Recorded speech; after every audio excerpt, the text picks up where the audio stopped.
Kala mo ba? Tinatawag na tayo for dinner, Miss Clara. Nakatulong daw sa pagtanggal ng lungkot ang pagkain. Saan ka ba nakakuha ng picture? Ay! Junjun! Anong ginawa mo kay Junjun? Ibalik mo sa akin si Junjun. Ang OA mo, Frida, ha? Di ba sinaktan kayo ng lalaking yan? Oo, pero ako lang may karapatang gumante. Ikaw, papayag ka bang sapakin ko si Pepe? Siyempre hindi. Ang totoo niyan, hindi ko kaya saktan si Pepe. Kaya si Junjun na lang pinagigigilan ko. Actually, Frida, ayoko na nga dito eh. Alam mo, wala naman tayo napapala dito eh. Dahil habang sinusultok ko tong punching bag na to, lalo kong naiisip si Pepe. So, it's not working, di ba? Give it time, Miss Clara. Di ba nga? Time heals all wounds. Pagkatapos ng program nyo dito, tiyak makakalimutan nyo na lahat ng sakit at pait ng nakaraan nyo. Yan ang promise ng sinukuan. In the meantime, pwede mo munang itry yung confession box. Doon pwede mong ilabas lahat ng sama ng loob mo. Pero don't worry, walang makikinig sa'yo doon. Parang open letter lang sa fiancé mo.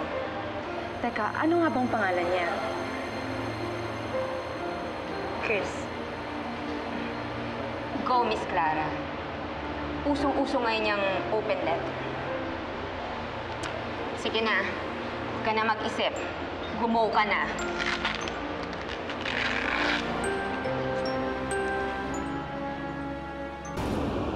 Pepe, nakakainis ka?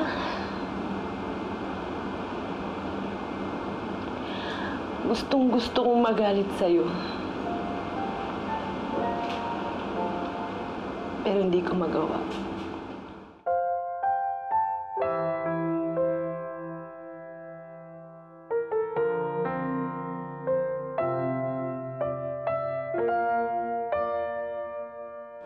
Kahit na mamatay-matay na ako sa sakit, okay lang.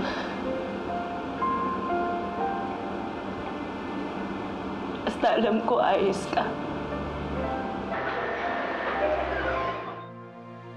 Pepe? Pilos, Gusto ko lang mag-celebrate to new beginnings. nagkita kami ni Sari.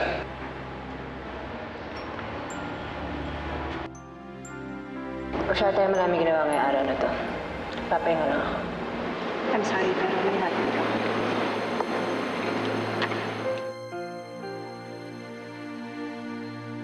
Wala kang nabanggit sa akin last night. All the while, I thought tambay ka lang. Last night? Magkasama kayo? Ay, sabihin ka ba? Kasi we're trying to enjoy our dinner. I'm sorry.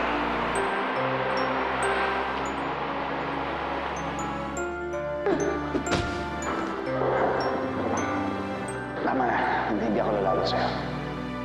Alam ko naman na hindi ka masamang tao eh.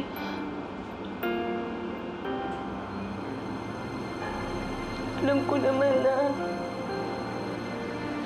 hindi mo ko sinasadyang saktan. Sa lahat na nagawa mo para sa akin, hindi pa ako nakapagpasalamat sa'yo. At sa pagligtas mo sa akin, pagtulong sa pamilya ko, wala ako dito ngayon kundi dahil sa'yo, Venus. Salamat sa lahat, Venus. Kaya ayusin ko muna yung sarili ko. Tapos babalikan pa rin kita. Tutulungan pa rin kitang talunan ng mga kalaban mo.